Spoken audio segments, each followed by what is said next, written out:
राधे कृष्णा दोस्तों, कैसे हो आप सभी। आई होप आप सभी अच्छे होंगे और आप सभी का बहुत बहुत स्वागत है आपके अपने YouTube channel the study channel में। आप जैसे कि आप सभी को पता है कि मैं भारतीय अर्थव्यवस्था इंडियन इकोनॉमी से क्वेश्चन करा रही हूँ और ये पार्ट 2 है। एक वीडियो इसका आ चुका है। अगर आपने नहीं देखा है वीडियो तो आप द स्टडी चैनल पे विज़िट कीजिए और वहाँ पे जाके आप उसका प्रैक्टिस कीजिए। उसमें 25 क्वेश्चन आपको देखने को मिलेंगे अर्थशास्त्र के, और इसमें भी 25 क्वेश्चन। तो अर्थशास्त्र के 4 से 5 वीडियोस आएंगे। अगर आपने पुराने वीडियोस नहीं देखे हैं, क्योंकि मैंने उसमें भूगोल का प्रैक्टिस और भारतीय इतिहास का प्रैक्टिस, विश्व का भूगोल, इन सभी से जो है क्वेश्चन कराया है। अगर आपने प्रैक्टिस नहीं किया है तो आप मेरे चैनल पे विज़िट कीजिए, वहाँ पे जाकर आप प्रैक्टिस कर सकते हैं। बहुत ही अच्छे बेसिक और इम्पॉर्टेंट क्वेश्चन आपको देखने को मिलेंगे। सो गाइस, ये है भारतीय अर्थव्यवस्था का पार्ट 2। आइए आगे बढ़ते हैं और देखते हैं आज का क्वेश्चन। तो देखिए, आज का जो 26 नंबर का क्वेश्चन है वो है कि आर्थिक विकास की दृष्टि से भारत है। आर्थिक विकास की दृष्टि से भारत एक विकसित राष्ट्र है, विकासशील राष्ट्र है, अविकसित राष्ट्र है या फिर अर्ध विकसित राष्ट्र है। आंसर दीजिए आप सभी लोग। इसका सही आंसर क्या होगा कि आर्थिक विकास की दृष्टि से भारत है। तो आर्थिक विकास की दृष्टि से भारत एक विकासशील राष्ट्र है। कैसा राष्ट्र है? विकासशील, विकसित नहीं है, विकासशील राष्ट्र है। नेक्स्ट है कि बंद अर्थव्यवस्था का तात्पर्य है। बंद अर्थव्यवस्था का मतलब क्या होता है, इसका तात्पर्य क्या है? तो बंद अर्थव्यवस्था का अर्थ होता है आयात निर्यात बंद। आयात निर्यात बंद। बंद अर्थव्यवस्था का अर्थ होता है आयात और निर्यात बंद। नेक्स्ट है कि भारतीय अर्थव्यवस्था के पिछड़ेपन का सर्वप्रमुख कारण क्या है? भारतीय अर्थव्यवस्था के पिछड़ेपन का सर्वप्रमुख कारण क्या है? परंपरागत कृषि व्यवस्था, देश की विशाल जनसंख्या, उद्योगों का अल्प विकास, उपरोक्त सभी। इसका आंसर हो जाएगा उपरोक्त सभी। सारे ये जो कारण दिए हुए हैं ये सारे सही हैं। भारतीय अर्थव्यवस्था के पिछड़ेपन का ये सभी कारण हैं। परंपरागत कृषि व्यवस्था, देश की विशाल जनसंख्या और उद्योगों का अल्प विकास, ये तीनों कारण हैं भारतीय अर्थव्यवस्था के पिछड़ेपन का। तो आंसर हो जाएगा उपरोक्त सभी। नेक्स्ट है कि आर्थिक विकास का तात्पर्य है। आर्थिक विकास का क्या तात्पर्य है? आर्थिक विकास का तात्पर्य है घरेलू उत्पादन में वृद्धि, उत्पादन क्षमता में वृद्धि, आय का समान वितरण एवं आत्मनिर्भरता, उपरोक्त सभी। आर्थिक विकास का अर्थ होता है ये सभी, उपरोक्त सभी। इसका आंसर हो जाएगा घरेलू उत्पादन में वृद्धि, उत्पादन क्षमता में वृद्धि, आय का समान वितरण एवं आत्मनिर्भरता।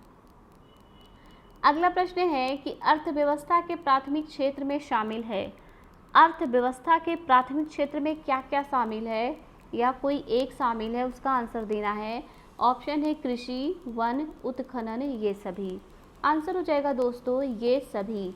अर्थव्यवस्था के प्राथमिक क्षेत्र में ये सभी शामिल हैं। अगला प्रश्न है कि भारत में राष्ट्रीय आय की गणना का कार्य करता है, कौन करता है? भारत में राष्ट्रीय आय की गणना का कार्य करता है केंद्रीय सांख्यिकीय संगठन। केंद्रीय सांख्यिकीय संगठन करता है राष्ट्रीय आय का गणना भारत में। नेक्स्ट है कि राष्ट्रीय आय है, राष्ट्रीय आय क्या है? बाजार मूल्य पर निवल राष्ट्रीय उत्पाद, उत्पादन लागत पर निवल राष्ट्रीय उत्पाद, बाजार मूल्य पर निवल देशीय उत्पाद, उत्पादन लागत पर निवल देशीय उत्पाद। आंसर इसका हो जाएगा बाजार मूल्य पर निवल राष्ट्रीय उत्पाद, राष्ट्रीय आय है। ऑप्शन नंबर 1 इसका सही आंसर होगा। अगला प्रश्न है कि भारत की राष्ट्रीय आय में सर्वाधिक योगदान किसका है? भारत की राष्ट्रीय आय में सर्वाधिक योगदान किसका है? प्राथमिक क्षेत्र का, द्वितीयक क्षेत्र का, तृतीयक क्षेत्र का, इनमें से कोई नहीं। आंसर हो जाएगा तृतीयक क्षेत्र का। भारत की राष्ट्रीय आय में सर्वाधिक योगदान है तृतीयक क्षेत्र में। जो जो चीज़ें तृतीयक क्षेत्र में आती हैं वही जो है सर्वाधिक योगदान है भारत की राष्ट्रीय आय में उसका। अगला प्रश्न देखते हैं। अगला प्रश्न है कि वर्तमान में भारत की राष्ट्रीय आय में सर्वाधिक योगदान किस क्षेत्र का है? वर्तमान की बात हो रही है। वर्तमान में भारत की राष्ट्रीय आय में सर्वाधिक योगदान किस क्षेत्र का है? कृषि, सेवा, उद्योग, अवस्थापना। आंसर हो जाएगा इसका सेवा, ऑप्शन नंबर बी। नेक्स्ट है कि भारत में बेरोजगारी के आंकड़े कौन तैयार करता है? भारत में बेरोजगारी के आंकड़े जो है वो कौन तैयार करता है? वित्त मंत्रालय, ग्रामीण विकास मंत्रालय, ग्राम पंचायत, राष्ट्रीय नमूना सर्वेक्षण संगठन। आंसर हो जाएगा राष्ट्रीय नमूना सर्वेक्षण संगठन, ऑप्शन नंबर 4 इसका करेक्ट आंसर होगा। भारत में बेरोजगारी के आंकड़े कौन तैयार करता है? तो राष्ट्रीय नमूना सर्वेक्षण संगठन तैयार करता है। नेक्स्ट क्वेश्चन है कि भारत में बेरोजगारी की किस्म पाई जाती है? भारत में किस प्रकार की बेरोजगारी पाई जाती है? भारत में किस प्रकार की बेरोजगारी पाई जाती है? ग्रामीण अल्प रोजगार, चक्रीय बेरोजगार, संरचनात्मक बेरोजगारी, और चौथा है ऐच्छिक बेरोजगारी। ऐच्छिक बेरोजगारी, इसका करेक्ट आंसर होगा संरचनात्मक बेरोजगारी। भारत में बेरोजगारी की किस्म पाई जाती है? संरचनात्मक बेरोजगारी पाई जाती है। तो दोस्तों आप लोग कमेंट करते रहिए कि आपको कैसा लग रहा है वीडियो, और आप वीडियो कहाँ से देख रहे हैं। आप लाइक, शेयर और सब्सक्राइब कीजिए।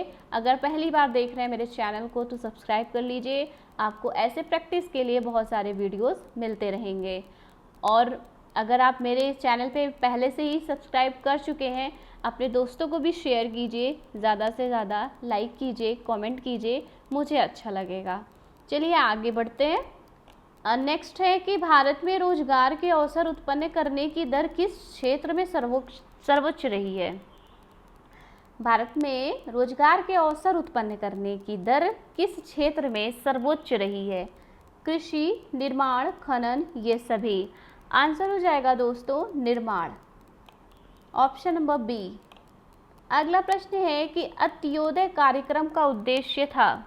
अंत्योदय कार्यक्रम का उद्देश्य क्या था ये बताना है। शहरी गरीबी में कमी करना, अनुसूचित जनजातियों के जीवन स्तर में सुधार करना, गरीबों में सर्वाधिक गरीबों की मदद करना, अल्पसंख्यकों को उन्नत करना। तो अंत्योदय कार्यक्रम का उद्देश्य था गरीबों में सर्वाधिक गरीबों की मदद करना, ऑप्शन नंबर सी इसका करेक्ट आंसर होगा। अगला प्रश्न है कि कुटीर ज्योति योजना का संबंध है। कुटीर ज्योति योजना का संबंध किससे है? ग्रामीण क्षेत्रों में कुटीर उद्योगों को प्रोत्साहन देने से, ग्रामीण क्षेत्रों में बेरोजगारी को रोजगार देने से, ग्रामीण क्षेत्रों में गरीबी रेखा से नीचे जीवन यापन करने वाले परिवारों को विद्युत सुविधा उपलब्ध कराने से, उपरोक्त सभी। आंसर हो जाएगा मित्रों ऑप्शन नंबर सी। ग्रामीण क्षेत्रों में गरीबी रेखा के नीचे जीवन यापन करने वाले परिवारों को विद्युत सुविधा उपलब्ध कराने से इसका संबंध है कुटीर ज्योति योजना से। आंसर हो जाएगा ऑप्शन नंबर सी। बहुत इंपॉर्टेंट क्वेश्चन है, सारे के सारे इंपॉर्टेंट है, कोई भी एक ऐसा नहीं है जो इंपॉर्टेंट नहीं है। अगला प्रश्न है कि मानव विकास सूचकांक HDI किस अर्थशास्त्री की देन है? मानव विकास सूचकांक HDI किस अर्थशास्त्री की देन है? Adam Smith, Amartya Sen, Marshall, Mahbub ul हक। आंसर हो जाएगा महबूब उल हक, ऑप्शन नंबर 4। नेक्स्ट है कि मानव विकास सूचकांक में शामिल होते हैं। मानव विकास सूचकांक में कौन कौन शामिल होते हैं? जीवन प्रत्याशा, साक्षरता दर, प्रति व्यक्ति राष्ट्रीय आय, उपरोक्त सभी। आंसर हो जाएगा इसका उपरोक्त सभी, ऑप्शन नंबर 4 उपरोक्त सभी। नेक्स्ट है कि राष्ट्रीय ग्रामीण रोजगार गारंटी योजना कब प्रारंभ की गई? Very important question. राष्ट्रीय ग्रामीण रोजगार गारंटी योजना कब प्रारंभ की गई? 15 अगस्त 2005, 20 जनवरी 2007, 11 मार्च 2000, 2 फरवरी 2006। आंसर हो जाएगा 2 फरवरी 2006। राष्ट्रीय ग्रामीण रोजगार गारंटी योजना 2 फरवरी 2006 को प्रारंभ की गई थी। नेक्स्ट है कि भारत में मानव विकास रिपोर्ट जारी करने वाला पहला राज्य कौन था? भारत में मानव विकास रिपोर्ट जारी करने वाला पहला राज्य कौन था? Very very important question. पहला जहाँ पे कोई आ जाए प्रश्न में वो बहुत इंपॉर्टेंट हो जाता है। तो पहला राज्य था दोस्तों Madhya Pradesh, option number B. मानव विकास रिपोर्ट जारी करने वाला पहला राज्य मध्य प्रदेश था। नेक्स्ट है कि भारत निर्माण योजना संबंधित है।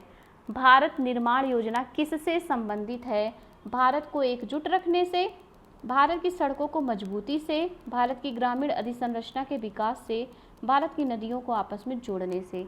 तो भारत निर्माण योजना संबंधित है भारत की ग्रामीण अधोसंरचना के विकास से। ऑप्शन नंबर सी इसका करेक्ट आंसर है। नेक्स्ट है कि प्रधानमंत्री ग्राम सड़क योजना को कब प्रारंभ किया गया?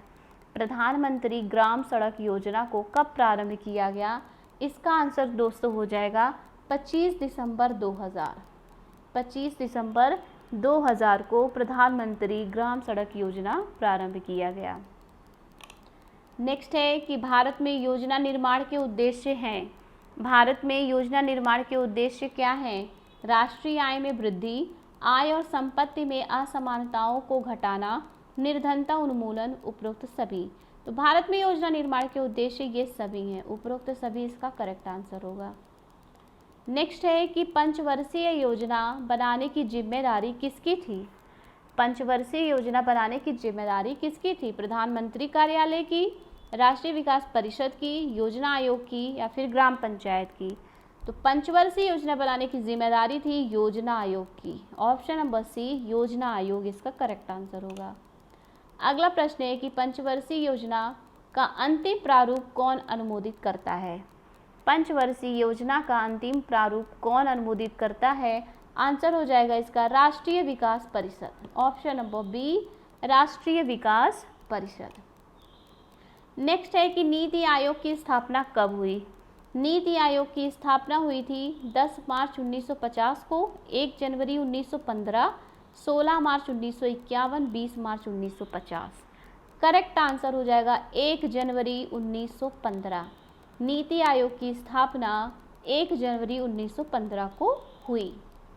नेक्स्ट है और लास्ट है, राष्ट्रीय विकास परिषद का अध्यक्ष होता है। राष्ट्रीय विकास परिषद का अध्यक्ष कौन होता है? गृह मंत्री, वित्त मंत्री, प्रधानमंत्री, योजना आयोग का उपाध्यक्ष। आंसर हो जाएगा प्रधानमंत्री। राष्ट्रीय विकास परिषद का अध्यक्ष कौन होता है दोस्तों? प्रधानमंत्री होता है। तो ये रहा आज का वीडियो। आई होप आप सभी को वीडियो पसंद आया होगा, क्वेश्चन अच्छे लगे होंगे। आप ज़रूर कमेंट करके बताइए कि आपको कैसा लगा, और नए हैं तो सब्सक्राइब कर लीजिए, ऐसे वीडियोस आपको मिलते रहेंगे दोस्तों। चलिए आप मिलते हैं नेक्स्ट वीडियो में।